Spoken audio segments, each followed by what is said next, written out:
Pagi-pagi, jam 9 pagi, saya sudah berada di kantor BNN Provinsi Banten bertemu dengan Ibu Mita. Apa kabar Ibu? Baik. Mohon maaf lahir dan batin. Sama-sama Mas Gaza. Iya, aduh. Sehat kan? Sehat Bu, sehat. Harus Semoga selalu sehat. Kita semua selalu sehat. Betul, apalagi kan situasinya seperti sekarang kan, COVID-19. Jadi sebisa mungkin imun kita kan memang harus dijaga ya Bu. Betul, dan kita juga menyambut new normal. Nah, jadi saya sekarang sekali lagi sedang berada di kantor BNN Provinsi Banten, Badan Narkotika Nasional Provinsi Banten. Itu kalau Anda mau datang ke kantor BNN Provinsi Banten, itu alamatnya ada di Jalan Syekh Nawawi Al-Bantani nomor 7, Banjaragung, Cipocuk Jaya, Serang, Banten. Pokoknya patokannya dekat Polda Banten, dekat BBBD Provinsi Banten. Iya, kantornya bagus, kantornya nyaman, makanya kita ngobrol juga. Ini sebenarnya kita berada di lobi ya Bu ya? Ini di lobi BNN Provinsi Banten. Dengan logo di belakang kita. Waduh, pas banget ya. Kok Ibu nggak pakai baju biru? Kenapa? Saya agak di-matching-matchingin sama logo gitu soalnya. Ya. Nanti nggak kelihatan kalau sama-sama background ya. Iya. Betul. Alasan yang bagus.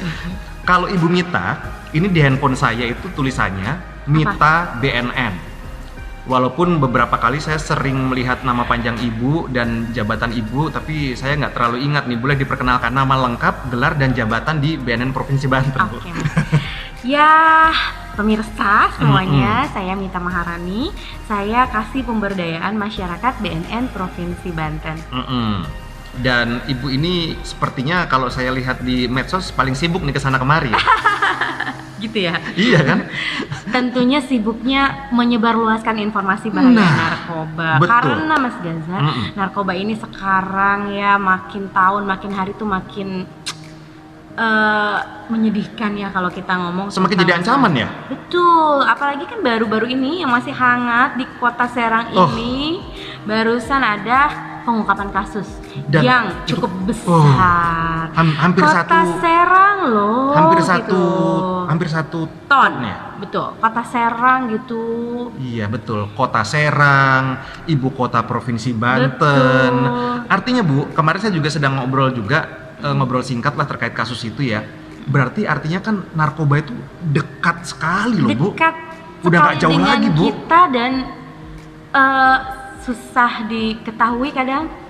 Mungkin ada di sekitar kita tapi kita susah mendeteksinya. Betul. Gitu. Makanya kita harus meningkatkan kewaspadaan diri kita. Iya. Berarti 11-12 kayak COVID-19 ya? Betul. Saudaraan dia. Iya, saudaraan. Dan penuntasannya sebenarnya sama juga. Kalau COVID-19 harus menerapkan pola hidup sehat, narkoba juga kayak gitu. Kalau kita menerapkan pola hidup sehat, kita akan terbebas dari narkoba. Begitu juga COVID-19. 11-12 Iya. Dan Ibu Mita ini sering kali gencar, ayo kita perangi narkoba, ya kan? Dan targetnya berarti dari anak-anak sampai orang tua atau bagaimana sih Bu? Kita perang sama narkoba, berarti kan kita memberikan sosialisasi ke masyarakat nih. Betul. Itu targetnya dari anak-anak, dari pekerja, pelajar, semuanya. Cuman intinya memang semua itu harus kuat dari rumah ya Mas ya. Kalau keluarganya kuat, pasti bentengnya kuat, kita bisa terbebas dari penyalahgunaan narkoba. Jadi rumah yang harus berasal dari rumah. Karena misalnya BNN dengan gencar penyuluhan di sekolah-sekolah, ketemu sama anak-anak sekolah. Kalau di rumahnya nggak dikencengin sama orang tuanya, orang tuanya cuek-cuek aja. Apalagi di era sekarang gadget dong, anaknya pulang sekolah, orang tuanya asik main gadget masing-masing. Itu orang tua nggak akan tahu anak ini pakai narkoba nggak sih. Apalagi sekarang di Kota Serang ini banyak pelajar-pelajar yang sebenarnya mereka nggak konsumsi narkoba, mereka konsumsi obat-obat keras legal. Tapi yang disalahgunakan. Obat-obat keras legal tapi disalahgunakan. Ada kasus seperti itu ya? Banyak sekali di Serang. Dan pelakunya anak-anak pelajar. Dan satu lagi Mas Gaza, mumpung ini kan di kantor BNN Provinsi Banten. Ini kita sekarang ada di lobinya. Di belakang itu ada klinik Pratama. Nah, di klinik Pratama itu kita bisa melakukan rehabilitasi rawat jalan. Nah, di klinik Pratama ini kita banyak sekali menangani kasus-kasus pelajar yang menyalahgunakan obat-obatan tadi, Mas Gaza. Jadi kalau kita mikir sabu, ekstasi, ganja itu jauh banget kadang. Maksudnya mahal, pelajar nggak mungkin lah konsumsi kayak gitu. Tapi kalau yang namanya obat-obat keras legal tadi, kayak contohnya tramadol, eksimer, itu murah, mereka gampang didapat, tapi efeknya sama kayak narkotika. Legal. Legal. Artinya ketika mereka menggunakan itu untuk disalahgunakan, tapi karena legal berarti tidak tersentuh hukum atau bagaimana? Ini kan legal, itu gimana, Bu? Tetap bisa tersentuh hukum, tetapi bukan di Undang-Undang Narkotika, tetapi di Peraturan Menteri Kesehatan. Jadi. Oh begitu, tetap tersentuh hukum ya? Betul, kalau penyalahgunaan obat-obat tersebut. Oke, baik, menarik sekali. Sebagai informasi tambahan ke masyarakat juga dong, Bu, visi dan misi dan tugas BNN itu apa sih, Bu? Khususnya BNN, kita bicara BNN Provinsi Banten ya? Ya, kalau BNN Provinsi Banten, kita selalu berusaha mencegah penyalahgunaan dan peredaran gelap narkoba di Provinsi Banten. Caranya ya ada banyak cara yang kita lakukan, banyak strategi. Kita melakukan pencegahannya, kita melakukan pemberdayaan masyarakatnya, kita melakukan rehabilitasinya untuk yang udah terpapar, dan kita memutus sindikat dan jaringan narkobanya. Gitu. Jadi kalau BNN ini agak-agak beda sama kepolisian. Kalau kepolisian tangkap semuanya, kalau kita khusus mencari sindikat dan jaringan. Kalau pemakai pengguna kita tangkap untuk direhabilitasi. Baik. Jadi jangan takut kalau misalnya pakai narkoba, datang ke BNN bisa direhab. Iya, semoga Anda tidak pakai narkoba, apalagi mencoba-coba. Tapi semisalkan masih sudah menjadi bubur, tadi itu Ibu Mita bilang jangan takut untuk melapor. Atau untuk datang ke sini konsultasi. Jangan takut ketemu saya, begitu. Siapa yang takut ketemu Ibu? Enggak lah, ramah gitu kan, memberikan. Dan kalau nggak salah banyak juga teman-teman, katakanlah pelajar yang datang ke sini untuk apa minta itu ya? Sosialisasi ya, Bu, ya? Jadi kadang mereka pengen tahu narkoba itu apa aja. Dan di kantor BNN yang kayaknya di luarnya ya sama-sama aja ini ya, Mas Gaza. Sama-sama aja gini gimana? Ya maksudnya seperti bangunan perkantoran biasa. Cuman di sini tuh semua ada di sini, ceritanya kayak warung Padang ya. Jadi selain tadi saya cerita kita ada klinik Pratama untuk rehabilitasi, di belakang kita juga ada ruang tahanan loh. Jadi jangan dikira yang punya ruang tahanan itu cuma lapas, tapi di BNN ini juga kita punya ruang tahanan. Di BNN Provinsi Banten punya ruang tahanan? Ya, dan masih ada tahanannya juga. Oh gitu. Mereka itu adalah? Sindikat atau jaringan yang kita tangkap dan kita ungkap kasusnya, ya mereka akan ditahan di sini. Baik. Bu, ini kalau kita bicara tentang narkoba memang panjang ya. Dilihat dari sinilah, dari situlah, dari sini, dari sudut agama, dari hukum, dari sosial, dari ekonomi. Kita agak persempit aja deh. Tadi kan Ibu bicara rumah adalah benteng utama dalam pencegahan narkoba. Nah, mungkin ada orang tua yang bingung, sebenarnya orang tua mau melindungi anaknya dari narkoba. Pastilah, orang tua mana yang nggak mau. Betul. Cuma mereka ini bingung nih, Bu, strateginya gimana sih? Apalagi mungkin mereka kerja, ibunya masak. Wah, itu gimana sih? Ada tips yang sederhana yang efektif nggak sih? Gini sih, sebagian orang Indonesia itu masih banyak yang menganggap hal-hal yang tabu untuk diajarkan ke anak-anak, hal-hal yang tabu untuk disampaikan ke anak-anak. Begitu pula mungkin kayak narkoba. Mereka mikir, masih jauh banget deh narkoba. Nggak akan dah. Iya, nggak akan. Cuman kalau kita ngasih larangan narkoba itu nggak bisa instan, Mas Gaza. Jadi kita harus step by step, dan bahkan sebenarnya bisa dilakukan sejak dari dalam kandungan. Caranya gimana? Ya dari orang tuanya dulu. Kalau ibunya menerapkan pola hidup sehat, tentunya orang tuanya nggak pakai narkoba dulu nih. Iya dong. Nah, itu sebenarnya udah pendidikan sedini mungkin tuh. Orang tua sehat, ibu hamil misalnya dari hamil sehat. Begitu dia lahir, dari balita itu sebenarnya udah bisa ditanamkan. Jadi ada statement yang mengatakan bahwa rokok itu gerbang menuju narkoba. Setuju. Nah, sementara rokok juga iklannya sih udah di mana-mana ya. Iya. Kalau rokok itu membunuhmu. Iya. Tapi prakteknya memang karena sudah jadi habit masyarakat kita, susah banget kita lepas dari rokok. Cuma kalau misalnya ini ditanamkan sedini mungkin ke anak-anak, itu saya ngalamin loh ke anak saya sendiri yang waktu itu umurnya masih 3 tahun, 4 tahun, dan saya menanamkan bahwa rokok itu berbahaya, rokok itu membunuhmu. Cuman segitu aja menanamkannya, tapi sering diucapkan. Ketika dia bertemu orang yang merokok, dia langsung bilang, Om kok ngerokok? Rokok itu kan berbahaya. Mungkin itu simple sebenarnya, tapi itu akan tertanam di anak-anak dari sekarang sampai seumur hidupnya dia. Nah, pencegahan narkoba itu seperti itu juga. Kalau kita mencegah sekarang, BNN datang ke sekolah SMA misalnya, apalagi anak SMA sekarang udah idealis ya, udah menemukan jati diri mereka masing-masing. Zaman sekarang, Bu. Jadi kita udah susah membentuknya. Tapi kalau dibentuk dari sedini mungkin, orang tua nggak usah mikirin tabu-tabu sekarang, karena memang eranya sekarang udah begini. Betul. Keterbukaan informasi udah semakin wow. Jadi kita juga sebagai orang tua harus mengikuti itu. Kita harus belak-belakan aja deh ke anak dari kecil, pokoknya jangan merokok. Sampaikan juga tentang bahaya narkoba yang kita anggap nggak mungkin, tapi kalau ditanamkan dari sedini mungkin itu akan melekat. Jadi semacam brainwash gitu Doktrin ya. Doktrin ya. Iya. Doktrin. Begitu. Okay. Dan upaya pencegahan itu memang pencegahan narkoba khususnya itu memang nggak ada yang instan, Mas Biasa. Kita butuh proses dan kita butuh tadi bantuan seluruh orang tua. Kalau semua berangkat dari rumahnya udah kuat bentengnya, udah tadi dari kecil ditanamkan, otomatis mungkin 20 tahun lagi di Indonesia ini nggak ada yang mau pakai narkoba. Oke. Begitu. Tapi kalau misalnya sekarang ya semua masih slow, menunggu kalau sudah terpapar baru bingung, aduh mesti gimana. Nah, ya akan begini-begini aja nantinya. Oke.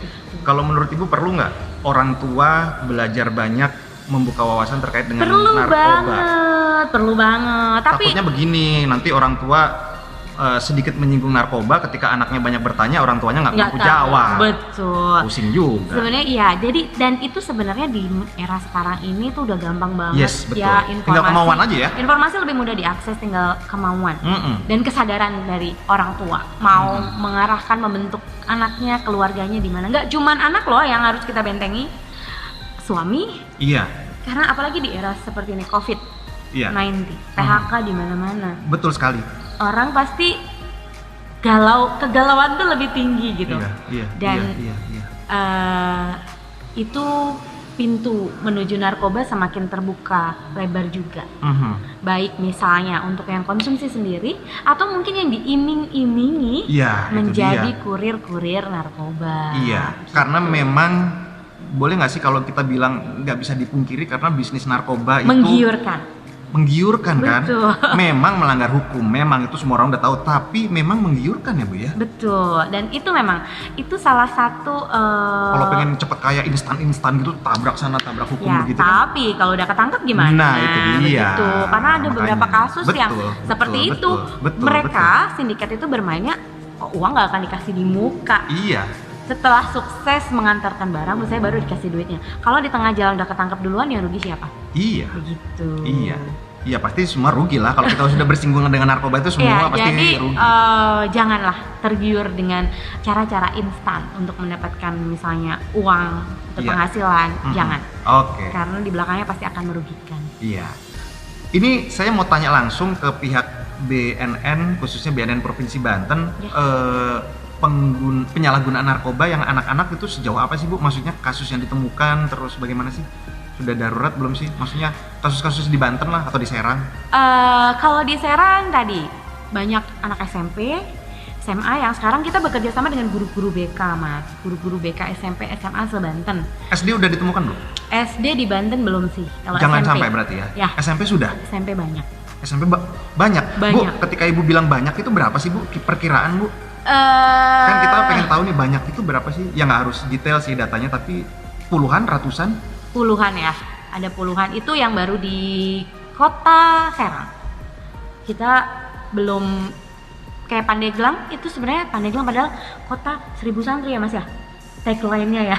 Tapi itu ternyata banyak juga. Cuman kadang kita belum menjangkau sampai ke sana gitu. Tapi banyak. Karena ada laporan yang guru-gurunya cuman mereka kesusahan bawa ke sini ini gimana karena di Pandeglang. Tapi laporan masyarakat tuh sudah kita terima. Gitu. Jadi banyak sekali yang rata-rata tadi. Penyalahgunaan obat legal. Luar biasa. Dan ya. itu nggak cuma laki-laki loh, perempuan. Pelajar perempuan. SMP. Berjilbab. Jadi kan emang kita tuh itu udah dalam kondisi yang menyedihkan profil gitu. siswi yang ibu barusan katakan itu memang identik jauh dari narkoba ya, perempuan. Ya. SMP. Ya. Berjilbab. Ya. Itu kan profil yang sebenarnya tidak mungkin tersentuh narkoba ya. Iya. Dan tapi Mas, kita udah berterima kasih sih sama orang tua. Mungkin kalau misalnya kita nggak dibantu sama orang tuanya menutup diri. Jadi kita udah kerjasama sama guru BK. Ketika guru BK menemukan kasus, mereka menghubungi orang tua. Ada mungkin orang tua yang tertutup, oh enggak, anak saya jauh lah berjilbab, perempuan, enggak. Tapi sekarang orang tua zaman now ini udah open mind.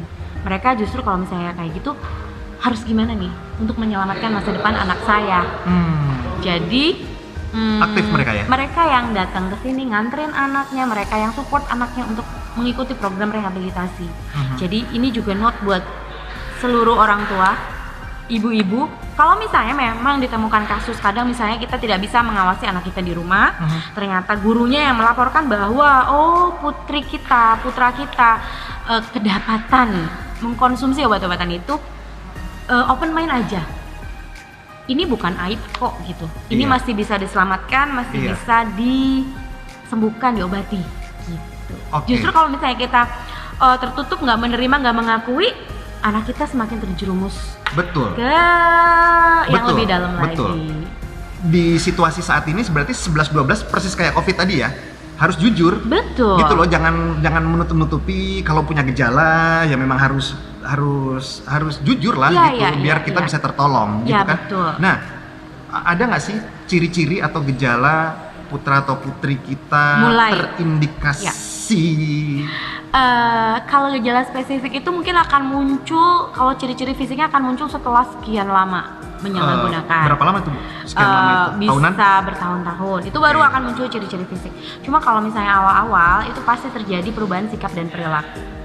Kalau misalnya anak kita yang tadinya ceria banget tiba-tiba menutup diri, kita perlu waspada. Atau sebaliknya, yang biasanya menutup diri tiba-tiba euforia berlebihan, over PD atau itu bisa juga gitu. Begitu. Ya karena sekarang ini Mas Gaza ada sekitar 900 jenis narkotika jenis baru yang sudah menyebar di dunia.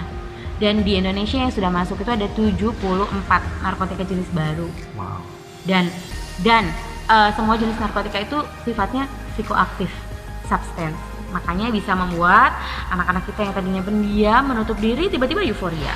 Oh begitu. Jangan dipikir, wah anak saya aktif banget ya sekarang, bagus. Dulu mau pendiam, sekarang lihat berani, dong. Iya, sekarang wah ini itu kita harus sebagai orang tua kita harus mendalami. Karena apa? Emang bener karena memang udah perubahan dari dirinya ke arah yang lebih bagus, misalnya PD-nya bertambah atau ada faktor-faktor lain. Iya.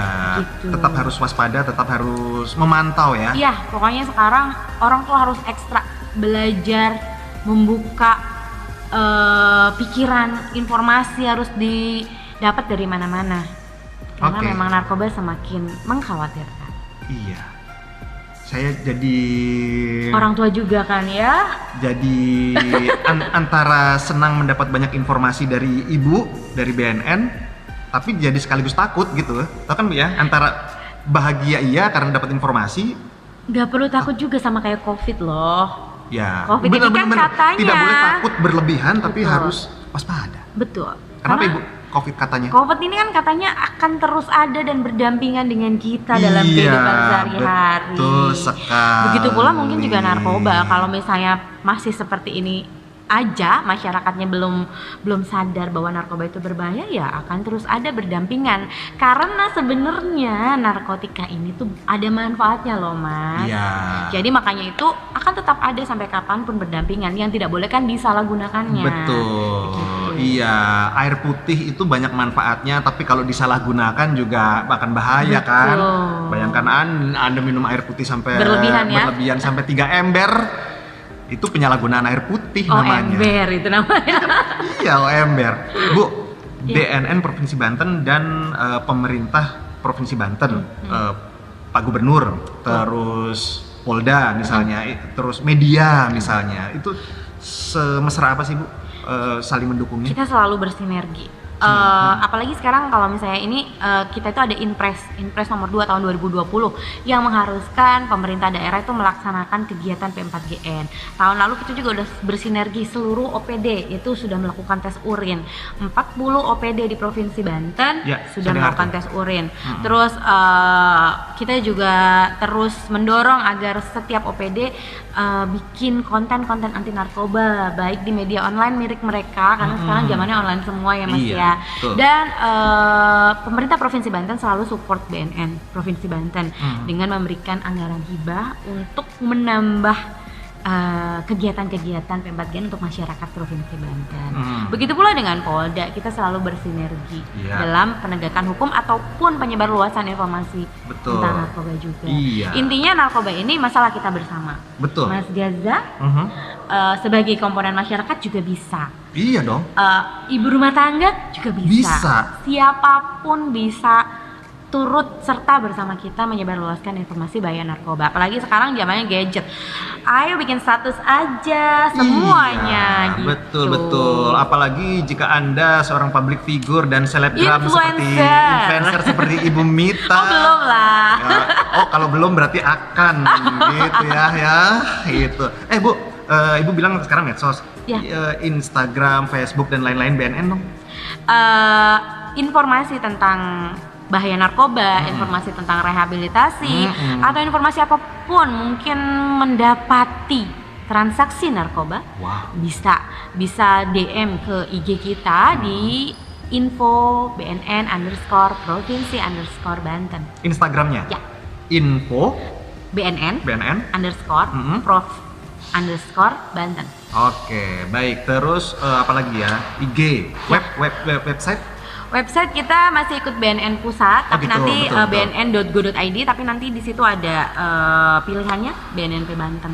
Facebook di BNNP Banten. Oke, apalagi sih Bu yang bisa yang ada YouTube channel BNN Provinsi Banten. Oke, baik. Kalau mau datang ke sini, kalau kantor ini jam operasionalnya bagaimana sih? Kita buka Senin sampai Kamis, Senin sampai Jumat, tapi kalau Senin sampai Kamis itu dari jam 8 sampai jam 4 sore, kalau Jumat dari jam 8 sampai setengah 5 sore. Oke. Kita juga bisa kalau misalnya biasanya sekarang mau kuliah, mau kerja, butuh surat keterangan hasil pemeriksaan narkoba, datang aja ke BNN dan gratis. Hari gini gratis, bener Bu? Iya, cuma si yang ingin diperiksanya harus membawa alat test kit sendiri. Jadi bawa kalau di rumah sakit kan datang, kita bayar, tapi alat test kit disiapin. Kalau kita alat test kit itu bisa dibeli di apotek-apotek. Oh gitu. Ya, apotek-apotek terdekat itu bisa. Terus datang bawa alat test kit, kita periksa, kita keluarkan. Oh begitu. Dan gratis. Ya beli alat test kitnya di apotek, kalau ke BNN-nya gratis. Betul. Jadi kesini aja kalau butuh surat keterangan hasil pemeriksaan narkoba. Oke, mantap sekali. Terus dan jangan takut direhabilitasi. Kalau udah mulai datang juga ke sini. Butuh sosialisasi, butuh tes urin buat organisasi atau kelompok masyarakat mungkin. Iya betul. Punya organisasi masyarakat, punya perusahaan swasta misalnya, boleh minta tes urin ke kita juga. Itu prosedurnya bagaimana sih? Bersurat aja.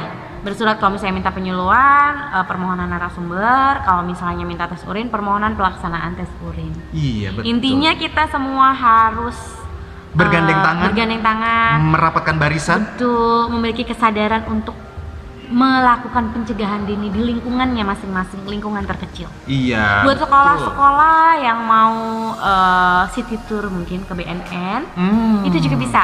bersurat, nanti kita kasih sosialisasi di sini, kita keliling-keliling ke kantor kita. Luar biasa ya.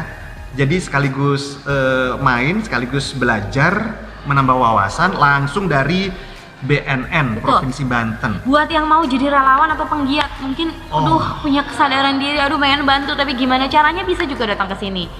Kita jadiin relawan dan penggiat dari BNN Provinsi Banten.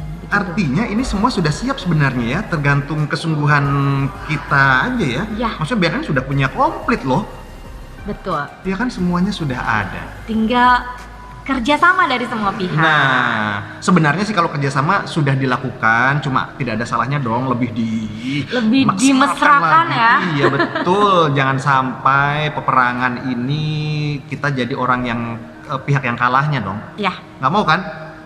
Iyalah, iya. Maunya menang ya? Maunya menang, dan memang tantangannya luar biasa. Ibu aja barusan bilang narkoba nggak akan hilang.